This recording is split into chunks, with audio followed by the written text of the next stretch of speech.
One thing you kind of had a similar opinion of me on was this whole Twitch issue. I mean, right now these wrestlers work once a week. Ah. They all make in the hundreds of thousands to millions, and they sign their own contracts. So they're supposed to have their lawyers review the contracts before they sign them. So if WWE does make choices or changes on the Twitch policy, that would have been in the contracts to begin with, right? I mean, this is this whole generation that we're in right now. I'm not that old. So, you know what? Like when we signed something or when you shook a hand back in the day, that was your word. You lived on your honor. And now it's like if the freaking wind changes, you're going to change your opinion. You're going to change your viewpoint. You're going to change your word or your agreement, or I don't feel like it today. You know, back in the day, there were no cell phones and there was no social media. You made an agreement with somebody at school or in the neighborhood that you were going to meet them. They were either going to come over to your house, or they were going to call you on a landline, or they were going to meet you at the park, or they were going to see you at the school dance. And that's, you did because you were looking forward to it. You weren't overly stimulated with, I can do this, I can do this, I can swipe here, I can cancel somebody out, right? Like it was different when I was growing up. Like you were a person of your word, and now people just flip flop on anything. You signed the contract, you know what's in it. You're all about taking the money that comes with it, called being on retainer. Whether you're working or you're not, you're getting paid. And there's a privilege that comes with that. And you know damn well what it is.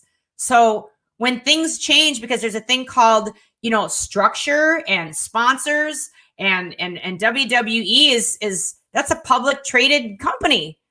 My dad used to always say, nothing in life is for free. And they know doggone well, I know when I'm getting into a contract, you know, the contract that we've been kind of teasing, Hannibal, you can bet that not only did we go over it with a fine tooth comb, but we looked at the clauses that it would just be a pain in the ass to negotiate it. Just go with it. You know, I've done TV a million times. I know what's going on. These men, these women, they know the drill.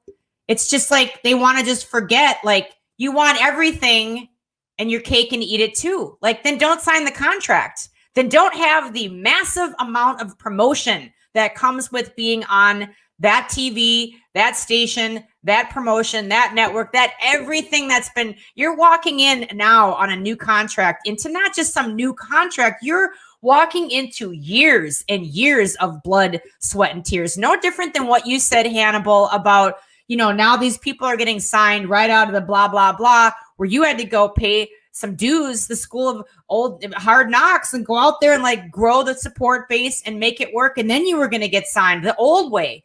And now it's this new way. And it's just, there's something really off about it because there's no wax on, wax off. There's no paint the fence. There is no foundation with how people are getting signed now. You just go to a training school for a little while. You don't fall on your face. You don't have people boo you. You don't have shit go wrong. You don't have your car break down on the way to an indie show. Fill in the blank. All of that stuff is good for you. It's called creating grit. And that is what's wrong with not only wrestling, sports, entertainment, the music business. That's just what's wrong with pussies that are out there today. No grit has been generated. No failures. You grow from failures. So when you're being coddled like these helicopter parents are doing to their kids, these millennials and Gen Z and all of these kids, like I'm not a parent because I probably would do the same thing, but like I wasn't. Nobody was over me. I made my own mistakes. I made some big ones, and it built me and helped mold me into the person that I am today, which I believe is a little bit more well-rounded than some of the people that I see that came and look you in the eye and have a conversation. So that's my take on that. I go off on that stuff. And there is people going hungry every day, and there's many, many people that have lost their jobs in this lockdown time that I really have more sympathy for than the WWE wrestlers. Thank you for watching the Hannibal TV. Please like this video if you enjoyed it, and click the subscribe button to not miss any of our latest shoot interviews, match videos, or news updates.